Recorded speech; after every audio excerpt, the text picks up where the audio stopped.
ফের স্বরাষ্ট্র মন্ত্রকের দায়িত্ব থাকছে অমিত শাহর ওপরে এবং প্রতিরক্ষা মন্ত্রী রাজনাথ সিং এবং তার পাশাপাশি আরও যা তথ্য পাওয়া যাচ্ছে বিদেশ মন্ত্রী এস জয়শঙ্কর এবং কেন্দ্রীয় সড়ক পরিবহন মন্ত্রী ফের নীতিন গডকরি আজ বৈঠক হয় এবং তার কিছুক্ষণ পরেই জানা যাচ্ছে যে আর কিছুক্ষণের মধ্যেই মন্ত্রিসভার আনুষ্ঠানিক ঘোষণা হবে। তবে তার আগে কি তথ্য পাওয়া যাচ্ছে আরো বিস্তারিত জানবো। আমাদের প্রতিনিধি কৃষ্ণেন্দু অধিকারী আমাদের সঙ্গে সরাসরি রয়েছে। কৃষ্ণেন্দু,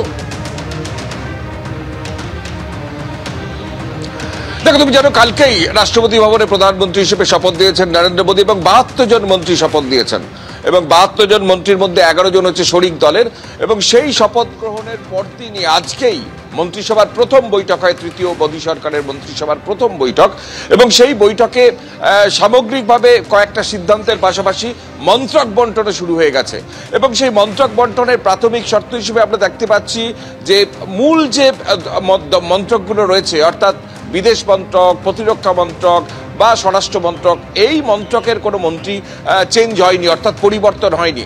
অর্থাৎ স্বরাষ্ট্রমন্ত্রী অমিত শাহ থাকছেন, এমনটাই সূত্র মারফত জানা যাচ্ছে।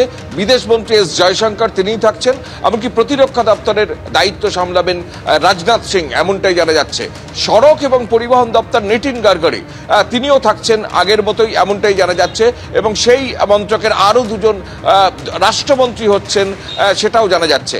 অন্যান্য মন্ত্রক কিছুক্ষণের মধ্যেই তার তালিকা প্রকাশ্যে আসবে। অবশ্যই কৌতূহল থাকবে রাজ্যের যে দুজন সাংসদ মন্ত্রী হয়েছেন পশ্চিমবঙ্গ থেকে, অর্থাৎ সুকান্ত মজুমদার এবং শান্তনু ঠাকুর, তাদের কি মন্ত্রক দেওয়া হচ্ছে, তাদের দুজনকেই প্রতিমন্ত্রী করা হচ্ছে ইতিমধ্যেই জানা গেছে।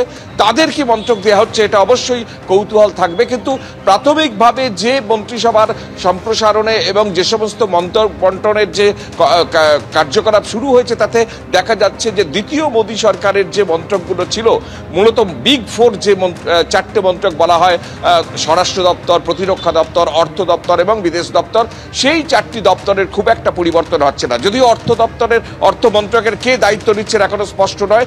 নির্মলা সীতারামন তিনি কি অর্থমন্ত্রী হবেন, তিনি কি অর্থমন্ত্রী থাকবেন সেটা অবশ্য ইঙ্গিত পাওয়া যাচ্ছে, কিন্তু অর্থ মন্ত্রকের অন্য কেউ দায়িত্ব নিতে পারেন। সেক্ষেত্রে যদি নেন তাহলে কে হবেন, পীযূষ গোয়াল না অশ্বিনী বৈষ্ণব, এ নিয়েও জল্পনা চলছে। সব মিলিয়ে যে মোদী মন্ত্রিসভার আজকে যে প্রথম বৈঠক হলো তৃতীয় মন্ত্রিসভার, সেখানে আর একটা গুরুত্বপূর্ণ সিদ্ধান্ত নেওয়া হয়েছে যে অতিরিক্ত 3 কোটি মানে আর্থিক সাহায্য আবাস যোজনার ক্ষেত্রে দেওয়া হবে।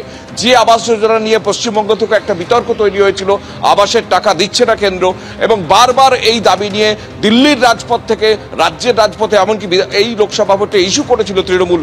সেই আবাস যোজনার ক্ষেত্রে অতিরিক্ত 3 কোটি গ্রামীণ এবং শহুরে ব্যক্তির ক্ষেত্রে বা বাড়ির ক্ষেত্রে 3 কোটি অতিরিক্ত আবাসের সুবিধা দেওয়া হবে, এমনটাই সিদ্ধান্ত নেওয়া হয়েছে এবং পাশাপাশি মন্ত্রক বন্টন শুরু হয়ে গেছে।